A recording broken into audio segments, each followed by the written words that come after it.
It's our last day in Shanghai. We are at the A-Tour Hotel, one of many that we've stayed in our time here. Our last A-Tour, unless I can find a couple in America. Yeah, we're gonna meet up with an old friend of mine in Shanghai. Some of you know him as Snarky Guy. I know him as Jimmy. Snarky Guy. So we're gonna have a coffee, and it'll be the beginning of the end of this phase. In China, QR codes are everywhere. What do you think this one means? You think this controls the elevator? Like it's a service sort of thing for the elevator? Yeah, like live view, like which floor the elevators you can like already press it. Maybe, I don't know. Yeah. I was thinking more of like the service center that works on it. Maybe. Hey, I'm in the right place. there you are. Yeah. How's it going? Pretty good, Nice to huh? meet you. Likewise. Let's go get some coffee. So, want to carry this or you want to put What that is this? My wife got a little something for Annie and something for you. Well, that's nice. Something for beauty for Annie, and she said he's too fat, so Okay. Chinese wives. Yeah. So, cheers. Good to see you. Yo, I love the dual mic on that there. It's like little cheerleader pom-poms. The Kowloon walled city was the most densely occupied part of the world at the time. It was like 4x3 city block. It was governed by a lot of the triads and underworld. It was originally as a wall, well, hence the walled city. But during the Second World War, the Japanese tore the walls down to extend Kai-Tak Airport out into the ocean. Yeah. There, you know, Oh, it was the airport that was the reason that it was taken down. exactly. But it was cool. You go there, you see people making fish balls. They put in these big Tupperware lids and just walk on with their feet to make fish balls, take an ice cream scoop, scoop them out, and that's how they made the fish balls back in the day. They're authentic and they smell like beef. Holy. Yeah. So there's these places where you could go get a haircut and a sandwich at the same time. They give you a little apron, a little pocket you put your sandwich in, while you're getting a haircut. But they have a sandwich pocket. Apparently, you could also get other services, wink, wink, while you're enjoying your sandwich and a haircut at the same time. It was the underbelly of Hong Kong. And so I used to wander around there all the time. You knew your way around it? You just, Getting lost in it. you just wander around and check things out. It was just so interesting to see where it is. And they did not care. I was a Guilo. Guilo is a Cantonese for like Lao Wai. Literally means foreign white devil, but they mean it affectionate. I was in 11th grade at the time, and I stumbled on this lady selling tea. She's got these big ass teapot. Smelled wonderful. It was 50 cents Hong Kong. So we're talking like 40 cents RMB. I drank it. It had the consistency of molasses. Really? So thick.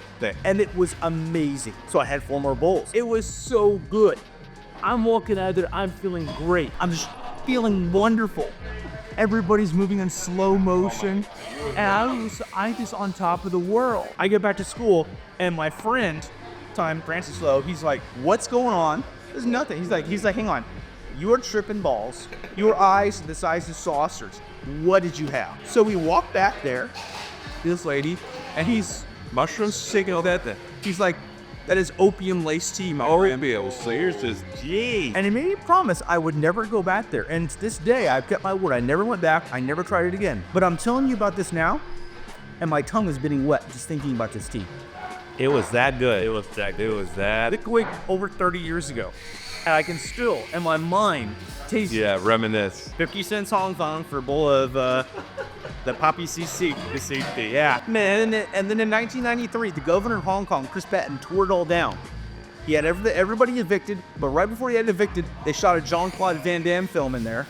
Which one? Bloodsport. Bloodsport was in there. Yes. And I actually met him, Jean-Claude Van Damme. Oh, really? Not that time. They were opening a Planet Hollywood in Hong Kong on Salisbury Road. Sylvester Stallone was showing up in a rickshaw outside there, and of course I'm just like, goodness. So I'm a kid. I'm watching this. I don't have, there's no cell phones at that time. No cameras. I'm watching the guy, and everybody's taking pictures, and they're letting him through the little brass strap, and somebody pushes me through, thinking I'm part of his entourage. And so I got to go into the Planet Hollywood and meet all these great people. Nice. So I got to meet Jackie Chan. He was drunk, red-faced, pointing and laughing at Jean-Claude Van Damme. Jean-Claude Van Damme is on stage with a bikini girl holding a meter stick showing how high you can kick, and Jackie Chan just laughing his butt off at her. Yeah. Sammo Hung, super cool. No, Sammo Hung is a kind of a method Hong Kong kung fu actor. He was just in, they did actually, full circle, they did a walled city movie just this year. Twilight of the Warriors. I don't know if you saw that one or not. He's one of the old guys with the goatee. So I met him there. Donnie Yen, that Donnie. I met Bruce Willis when he had hair. That's Sammo Hung, right? Yeah, Samo. Yeah. So there was our snarky guy That was experience. the Snarky guy experience. He's a good guy, right? He's a good guy. He's got- a very interesting guy. He has stories for days. I just and I He just kept coming. just keeps going and going and going. I really think that he's a diamond in the rough is what he is. Yep. Yeah, I constantly think Snarky has a real chance to make a channel that's interesting, unique, and he's just gotta figure it out. And if he wants to, like, you know, Yeah. He's got other shit. he's got other things going on. If he wanted to invest the time, but he's invested a lot of time. I mean, he's been doing this a long time. Really? Long He is? time. Yeah. Yeah. Snarky guy's been since I've An been in OG? China. OG.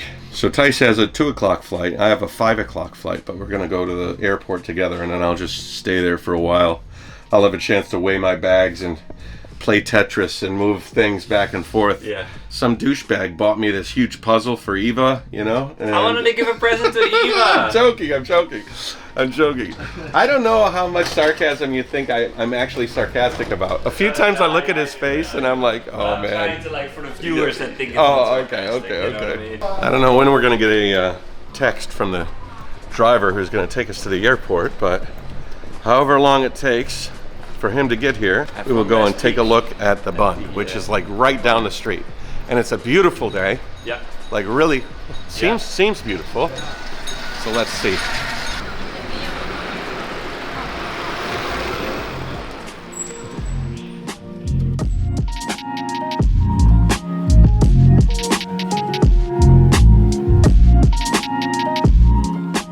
The hotel we're staying at is positioned right at the Bund, so it'd be a shame to leave without getting one last view of the Bund. And we have had such luck with weather. Yeah. It's been so nice. Tice is gonna go back to Taiwan and be like, damn, China's good. Yeah, pretty much. You are now officially a shill, like me. I'm talking quite a lot of positive, you know. Yeah. But Too much. I'm seeing a lot of positive. Come but on I now. can't help it. Look at this. No dancing in China. Can you believe it? No drones in China. Yeah, okay, there's No a big fishing. All right. This place is evil. You can't even rollerblade. That's why we're not having so much fun, because Mr. Rollerblader is not allowed. Can't even There it is. do the thing that he loves. Yeah. Dang it, China. Why do you do that to the people who care about you the most? Yesterday we saw the big ships being towed from behind. And I think basically they're just directed. So you got a tugboat in the back, and it's moving the back of the boat side to side to make sure it can kind of turn corners and make your way around the river here.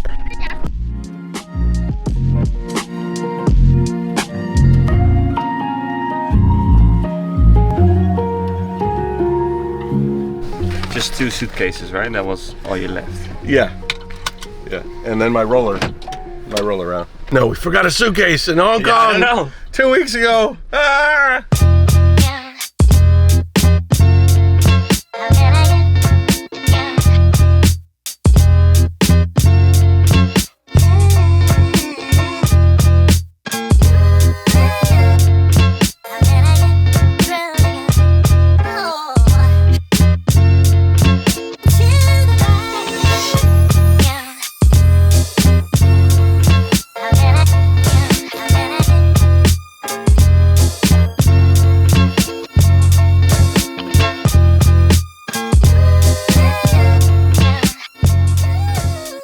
That's it, buddy. It's been a nice trip. It's been a very nice trip, man. Cool, man. All right. The beginning. This is the beginning of something. Oh yeah. To be continued. To be continued. For sure. Have a safe Yes. flight home. It is 11:30, so you're right on time. A couple Yeah. hours early. You can get all checked in. Yeah, exactly. Gotta go through immigration and Yeah, stuff like send that. me a so- message when you get to your gate, and I'll be here for another 3 hours after that. Yeah. Don't forget these. Yeah. I need to think have that's it. friends because I leave too much shit around, you know? So otherwise I'd end up with nothing. All right, man. All right, bro. Okay. It's been very good. It's been Very real. good, It's been very real. good. All right. Yep. See ya. See ya. See you next time. Yep. All right. Later. Bye. See ya. All right, so it's 11, almost noon. I've got 5 hours to kill. Let's roam around the airport for 5 hours. Okay, we are at Starbucks. I am eating a kaisai jirojan. This is a chicken Caesar wrap. It's one of my favorite things at Starbucks, and it's not available in American Starbucks. So to take advantage of the fact that I'm here and I can have a kaisai jirojan and a swanai, which is yogurt. They do yogurt here pretty good too. I've never seen this booth here, and I'm very excited because I have to kill a couple hours until I can check in and move on to the gate, and then I can really relax at the gate until the flight goes out. I have fallen asleep at a gate that I should have taken a flight at and missed my flight, and like I dozed off, and then I sort of came to and realized that the flight I should have taken was already gone, and that was not cool. So I'm not going to try not to do that. I already have a 15-hour flight. There's no sense in sleeping now. I have a ton of video to work on. So when I make these videos, typically when I was on tour, I would make a video every day, which was great because you'd record the video. Then by the time you finish the day, you'd load the video onto your computer, you'd edit it, and then you could upload it, and then you could comment on it, and then you could do everything that you needed to do for that video, and then the next day you'd start anew and do it again. In this case, I've been on this trip and I made a couple of videos when I just arrived to Ningbo that had some good traction actually. But then I started getting involved with TAIWAN and going to the fairs and being quite busy, and by the end of the day I didn't have the energy to edit. I feel like I had more energy in the past. But anyways, I have timeline, like there's your timeline where you have the video on your timeline, and I normally have, like for about an hour's worth of timeline, I have about one episode that I crunch down into a 10-minute or 12-minute episode. For this trip, I think adding this in there, I will have probably 18 to 19 hours of raw video that I have to collapse into some digestible, fun content. I have a lot of digestible. You've already seen it. You have seen it. How was it? I hope you enjoyed it. You've already been down the road with me. You've seen it, and you've been there. You've been to Ningbo, Guangzhou, Shenzhen, Hong Kong, then Lamadao in Hong Kong, then back to the ferry, then the ferry ride back to Guangzhou for phase 3, then back to Ningbo, then Yiwu, then Hangzhou, then back to Ningbo, then back to Shanghai. A fairly interesting trip, I think, with fun, interesting moments along the way. So hopefully you enjoyed it. But I have to now edit and conceptualize and put all of these into stories, which you've already seen. But at this moment, I'm a little bit afraid because there's a lot of work to be done. There's a screen above my head. I didn't even realize it, which is weird to not realize that there's an enormous LED screen above your head. But yeah, so I'm gonna eat this and start crunching through video and use this flight as an opportunity to sort of get organized. It's not all about video. Me and Tice have been working on our project, our software that we've been conceptualizing, and so there's a lot of that to work on too. But Annie and Eve are excited to see me come back, and yeah.